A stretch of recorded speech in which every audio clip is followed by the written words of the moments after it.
Bonjour, je suis Yameogo Salaman et notre présentation aujourd'hui, c'est sur l'intimidation et le racisme. Comment est-ce que l'intimidation et le racisme ont un impact sur la santé mentale? Ce programme est rendu possible par le soutien de Association des cultures unies du Canada. Et en tant que présentateur, et bien sûr aussi au nom de l'Association des cultures unies du Canada, nous tenons à dire que ces présentations ou ces informations sont à titre informatif et que nous déclinons toute responsabilité de tout genre dans l'usage ou dans la mise en pratique de ce que vous allez entendre.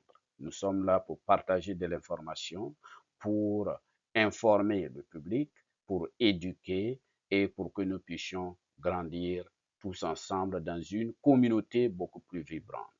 Comme le dit Martin Luther King, l'injustice où il se trouve est une menace pour la justice partout.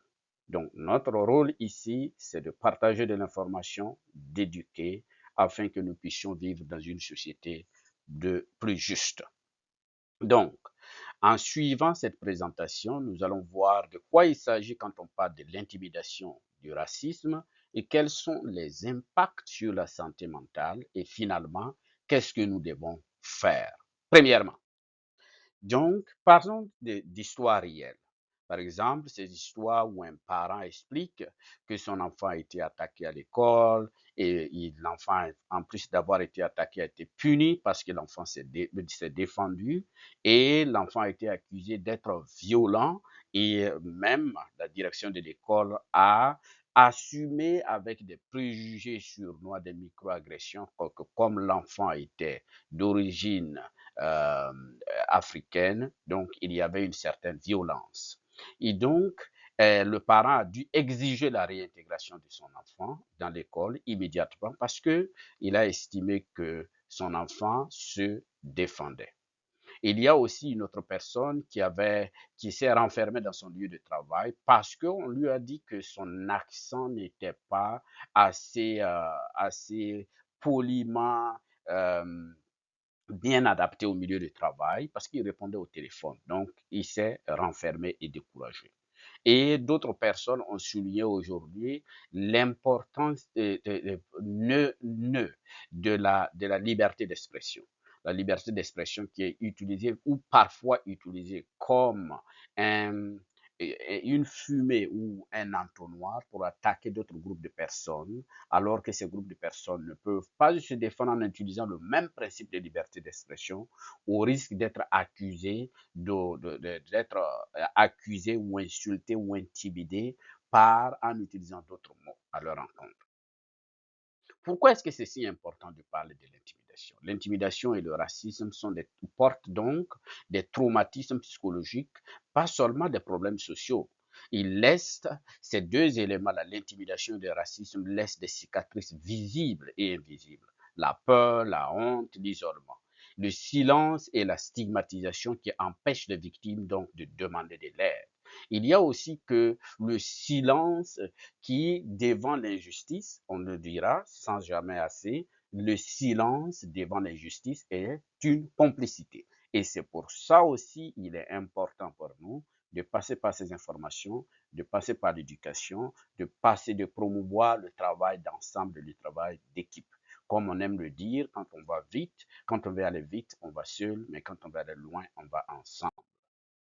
Quels sont les différents types d'intimidation? Il y a par exemple l'intimidation physique, frapper, pousser, mordre, détruire des biens. L'intimidation verbale qui peut être des insultes, des menaces, des propos racistes ou sexistes. L'intimidation sociale ou relationnelle, rumeurs, isolement, exclusion volontaire. Et puis il y a la cyber-intimidation, aujourd'hui avec les réseaux sociaux, où il y a des messages haineux, il y a des faux profils, il y a des photos humiliantes de personnes. Et les coups font mal, mais les paroles font également mal. En ce qui concerne le racisme, il y a aussi différents types de racisme. Il y a le racisme individuel qui peut être comme des insultes, des stéréotypes, la honte de soi qui peut avoir toutes ces conséquences. Et il y a aussi le racisme systémique ou sociétal. La discrimination peut être vue comme des microagressions, des propos de d'où viens-tu et autres propos, bien sûr, qui sont néfastes. Et il y a le racisme institutionnel qui est aussi important et, comme j'ai déjà mentionné, le racisme sociétal. Bien sûr qu'il y a un élément qui est vraiment important, c'est le rôle des médias et la liberté d'expression. Ça, c'est vraiment un point d'honneur à mentionner parce que certains se cachent derrière la liberté d'expression pour propager la haine.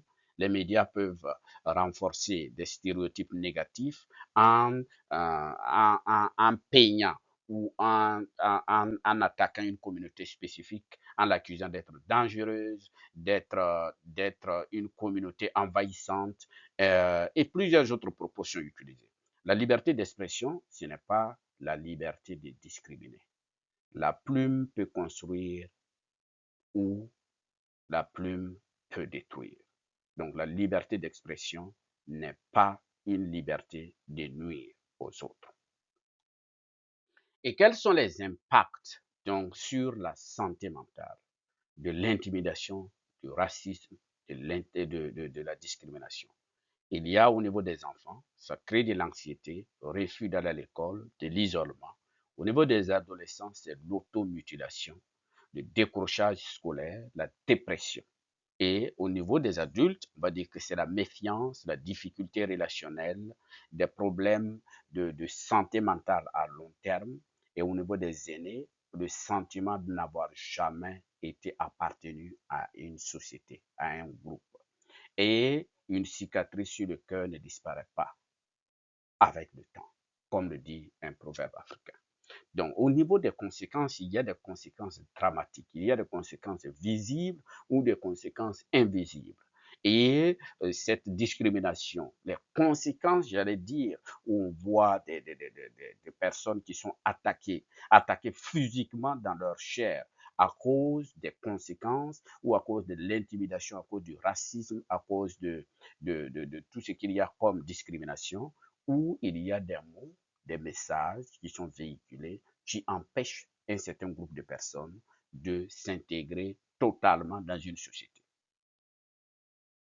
Alors, on va dire que faire? Que faire quand on est face à cette situation? Mais je dirais qu'il faut parler tôt et ouvertement avec les enfants et les familles. Il faut créer des espaces sécuritaires dans les écoles, dans les communautés et lieux de culte pour que les gens puissent s'exprimer, pour que les gens puissent exprimer ce qu'ils ressentent et exprimer leur désapprobation. Il faut aussi continuer à promouvoir la diversité et l'éducation, inclure toutes les histoires et les cultures. C'est ce qui fait que nous formons une humanité, une communauté. Et dénoncer l'usage abusif de la liberté d'expression. Il faut exiger des médias responsables. On ne peut pas se cacher derrière la fumée de la liberté d'expression pour attaquer un autre groupe de personnes, pour discriminer un autre groupe de personnes, pour stéréotyper un autre groupe de personnes en disant que oh, ce groupe de personnes-là est. Alors que, comme je l'ai déjà mentionné, ce groupe de personnes ne peut pas, vu qu'elle n'a pas les moyens de médiatique, n'a pas les moyens, n'a pas aussi le pouvoir et les moyens économiques de se défendre, finalement est exclue de la participation. Et il faut aussi soutenir les nouveaux arrivants, de l'orientation, donner des conseils, créer des partenariats. Et il faut se regarder en face pour dire que ce genre de discrimination, de racisme, de microagression, de stéréotypes, de bias conscients ou inconscients existent dans nos sociétés et qu'il faut mettre en place des politiques réelles. Pas juste la parole, mais des politiques réelles avec des éléments mesurables pour y faire face. En ce qui concerne l'appel en action, c'est de dire que l'intimidation et le racisme causent de réels dommages. Mais la résilience et la guérison sont possibles. Il faut dire ensemble, construisons des écoles, des lieux de travail et des communautés inclusives. Chaque voix compte et donc brisons le silence, agissons ensemble. Et comme je l'ai dit déjà, un proverbe africain dit que si on veut aller vite, il faut aller seul. Si on veut aller loin, marchons ensemble. Et donc, je finis par dire que ce programme a été rendu possible par UCCA et je suis Salaman Yamewo, éducateur communautaire, et je me réjouis de pouvoir vous présenter ce contenu à titre informatif, éducatif, et nous déclinons toute responsabilité, encore comme je le dis, de toutes sortes quant à l'usage de ces informations. Nous partageons juste l'information pour éduquer, avec l'espoir de pouvoir bâtir une société inclusive, une société où chacun se sent chez soi, où chacun participe entièrement à la construction d'un avenir meilleur. Merci beaucoup et à bientôt.